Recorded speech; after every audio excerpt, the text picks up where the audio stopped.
नमस्कार. आपल्यासोबत आहेत सामाजिक कार्यकर्ते आणि उद्योजक मिलिंद बेळंकर साहेब. साहेब, आता निवडणुका पार पडलेल्या आहेत. ह्या निवडणुकीकडे आपण कशाप्रकारे पाहता? नमस्कार. आत्ताच 29 महानगरपालिकेच्या निवडणुका संपलेल्या आहेत आणि पूर्ण 29 महानगरपालिकाचा आपण जर आढावा घेतला तर त्या आढावामध्ये जे प्रभाग, काही ठिकाणी प्रभाग पद्धती होत्या, काही ठिकाणी युती होती, काही ठिकाणी आघाडी होती आणि यामध्ये असं काही निर्णय लागण्यापूर्वीच निर्णय घोषित झाले होते आणि हे लोकशाहीला घातक होतं. आता उदाहरणार्थ बघायला गेलं की आम्हाला इतक्या सीट येतील, आम्हाला तितक्या सीट येतील, आम्हाला हे येतील. हे एक स्वप्न त्यांचं होतं आणि त्यांनी ते पूर्ण केलं. म्हणजे कुठेतरी ईव्हीएमचा घोटाळा त्यांनी ॲडजस्ट केला होता, असं म्हणायला हरकत नाही आहे. दुसरं असं आहे की ह्या निवडणुकामध्ये जे तरुण मंडळी, तरुण वर्ग जास्त उतरला होता आणि तरुण वर्ग उतरूनसुद्धा त्यांनीसुद्धा इलेक्शनमध्ये, या निवडणुकामध्ये आपला भरपूर मेहनतीचा पैसा खर्च केला. आणि त्या खर्च केल्यानंतर त्यांच्या हाती काहीच लागलं नाही आहे आणि ते शेवटी निराशेकडे गेले. आत्ता जे निवडणुकीचा निकाल लागला, त्या निकालमध्ये जास्तीत जास्त भाजपच्या सीट, शिंदे सेनेचे सीट, यांच्याचमध्ये वर्चस्व सुरू होतं. बाकी असे विरोधी पक्ष त्यांनी ठेवलेच नाही आहे. जसे उभाटा आहे, राष्ट्रवादी आहे, काँग्रेस आहे, यांनी ठेवलेच नाही. म्हणजे यांनी जे छोटे मोठे पक्ष आहे यांनी संपवण्याचं एक षडयंत्रच म्हणायला हरकत नाही केलं होतं. तर ठीक आहे, निवडणुका आहेत, निवडणं येतात जातात आणि यामध्ये काही ग्रुप, म्हणजे काही ग्रुप म्हणा, काही न येणाऱ्या सीटसुद्धा आल्या. जसं उदाहरणार्थ आपण एम आयच्या बघूया. एम आयच्या 125 सीट आल्या, ठीक आहे, त्यांच्या आल्या, त्यांचं वर्चस्व आलं, त्यांची एकी होती, त्यांनी सीट काढल्या. पण उद्या येणारा जो समाज आहे, त्या समाजामध्ये कुठेतरी अशी भीती वाटते की भाजप हिंदुत्व आणि एम आय एम हे मुस्लिम, हे दोघांमध्ये एक दोस्ती असून कुठेतरी जातीय भडका उडवण्याचं काम हे करू शकतात आणि महाराष्ट्राला हे खूपच धोकादायक आहे. तर माझं म्हणणं असं आहे की मी असं सांगू इच्छितो की तरुणांनी ह्या सध्याच्या गच्चाळ आणि घाणेरडा राजकारण न बघता तरुणांनी आपला व्यवसायाकडे लक्ष दिलं पाहिजे. कारण की आता येणाऱ्या काळामध्ये आपण बघत आहोत की मागील 10-15 वर्षामध्ये महागाई गगनाला भिडली आहे आणि गगनाला भिडल्यानंतरसुद्धा पूर्वी आम्ही एक 20 वर्षापूर्वी आंदोलन व्हायची. आता आंदोलन होत नाहीत.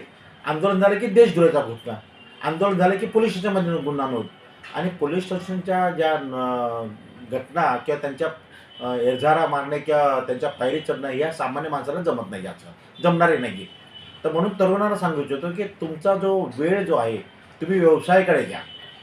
व्यवसायातून तुमची कमाई वाढवा, व्यवसायातून पैसा करा आणि आपले जे कुटुंब आहे, आपले नातेवाईक आहेत, तिथे आपण आपले उर्वरित आयुष्य जगायला हरकत नाही. राजकारण हे सामान्य माणसं राहिले नाही आहे. आज बघितलं की एक साधा नगरसेवक पदासाठी 50-50 लाख, 1-1 करोड रुपये. अरे पैसा येतो कुठून? महानगरपालिका भिकेला लागलेल्या आहेत. महानगरपालिका भिकेला नेण्याचं काम या प्रस्थापित लोकांचं होणार आहे. विकास, विकास, विकास. जे पक्ष एकमेकांच्या विरोधात लढले, सत्तेसाठी तेच पक्ष एकमेकाला सपोर्ट करतात आणि विकासासाठी, म्हणजे विकासासाठी इतकं जीव तोडून काम करत आहे की आता मला वाटतं 5 वर्षामध्ये जो विकास होणार आहे, तो आयुष्यात कधी विकास होणार आहे असं तरी वाटतं. पण ह्यांच्याकडे पैसा येणार कुठून विकासासाठी? कारण की 50-50 लाख रुपये, 5-5 करोड रुपये काही उमेदवारांना खरेदण्यासाठी त्यांनी केलं आहे. ते पहिला पैसा काढणार आपला. हे काय समाजसेवा नाही आहे किंवा कोण ब्लॅक मनी त्याने आणला नाही. कुठून तरी ते पैसा काढला असेल, व्याजाने काढला असेल, काहीतरी काढला असेल, तो पैसा पहिला काढणार. तर विकास होणार कुठून? तर तरुणांना एकच आहे, आपल्या भावी पिढीने लक्षात घेतलं पाहिजे. एक तर विरोध केला पाहिजे, त्यास विरोध केला पाहिजे आणि ज्यांनी ज्यांनी आश्वासन दिले, मी हे बांधेन, मी त्यांचा पाठपुरावा केला पाहिजे आणि व्यवसायाकडे वळायला पाहिजे. व्यवसायाकडे वळून आपली कुटुंबाची म्हणा किंवा आपली जे काही आर्थिक एक स्टॅबल आणलं पाहिजे तरी. त्याशिवाय तरुणांना पर्याय नाही. तरुण आता राजकारणाचा हद्दपार होत आहे आणि घराणेशाही. आज बघितलं, खासदाराचा मुलगा आमदार, आमदाराचा मुलगा नगरसेवक, नगरसेवकाची बायको नगरसेवक, आमदाराची बायको नगरसेवक, खासदाराचा जे बहीण हे घरातल्या घरानं घराणेशाही सुरू झालेली आहे. आणि जो पैसा जो मार्केटमध्ये फिरतो हा 1% लोकांना, जो भ्रष्टाचारी राजकारणाकडे तो 1% पैसा गुंतवले म्हणजे गुप्त आहे. आणि सामान्य माणूस हा पैशासाठी दरदर फिरत आहे. आपल्या ट्रेनच्या धक्के खात आहेत, नोकरीसाठी वणवण भटकत आहे. आज एक सामान्य MBAचा मुलगा त्याला 20-25 हजाराची नोकरी मिळत नाही आहे. आणि त्या 20-25 हजाराच्या नोकरीसाठी तो आपलं पूर्ण 1 वर्ष 1 महिना घालवतो. आणि हे जे राजकारणी आहेत ते अब्जो रुपये वाटतात करोडात. अनपढ, ज्यांना काही अक्कल नाही असे या सत्तेवर बसलेले आहेत. तर सुशिक्षित तरुणांना सांगू इच्छितो की तुम्ही तुमचा व्यवसाय वाढवा आणि व्यवसाय ट्रेनिंग घ्या. व्यवसायात आपली घरची परिस्थिती सुधार. एवढंच मी आजच्या निवडणुकीच्या माध्यमातून तरुणांना हे मार्गदर्शन करू शकतो. राजकारणात काय करायचं त्यांचं करावं, आम्हाला काही देणं की नाही. करून तुम्ही किती पैसा कमवणार बाबा, कुठे नेणार आहात, किती आयुष्य आहे तुमचं आयुष्य आहे, तुमच्या मुलाचं आयुष्य आहे. अरे 70 ते 80 वयाचं आहे तुमचं. अब्जो रुपये तुम्ही कपाटात ठेवून काय करणार आहात? गुंडगिरी करून, एखाद्या मर्डर करून तुम्ही काय करणार आहात? युनिवर्स सर्व बघत आहे. याचं फळ तुम्हाला इथे भोगायला लागणार आहे. आणि तुम्ही भोगत आहात, पण ते तुम्हाला समजत नाही आहे की आम्ही कशामुळं आम्हाला त्रास होतो आहे. तर राजकारण्यांना सांगू इच्छितो, बाई आपली भूक थांबवा, कुठेतरी विकासासाठी काम करा, समाजासाठी काम करा आणि शांततेची झोप घ्या. तुम्हाला असं वाटतं का की मी शांत झोपतो म्हणून? अरे 12-12 तास 14 तास तुम्ही भटकत आहात, तुमचा आत्मा भटकत आहे, तुम्ही झोप घेत नाही आहे, तुम्ही रोगाने मरणार आहात.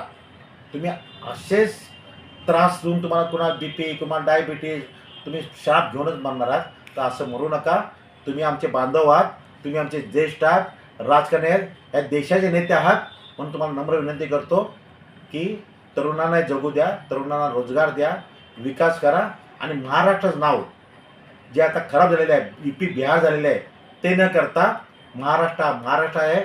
महाराष्ट्र संतांची भूमी आहे. महाराष्ट्रामध्ये सर्वात जास्त महापुरुष जन्माला येऊन गेलेले आहेत. त्या महापुरुषाच्या नावावरच महाराष्ट्र चालतो. त्या महापुरुषाचं नाव नका खराब करू बाबांनो, नका खराब करू. महाराष्ट्राचं नाव खराब करू नका असं म्हणतायत साहेब. आणि तरुणांनी उद्योग क्षेत्रात आलं पाहिजे. सर, तुम्ही आमच्याशी बोलल्याबद्दल धन्यवाद. बेळंकर साहेब, मी महादेव पवार, पत्रकार, मुंबई. धन्यवाद सर. धन्यवाद.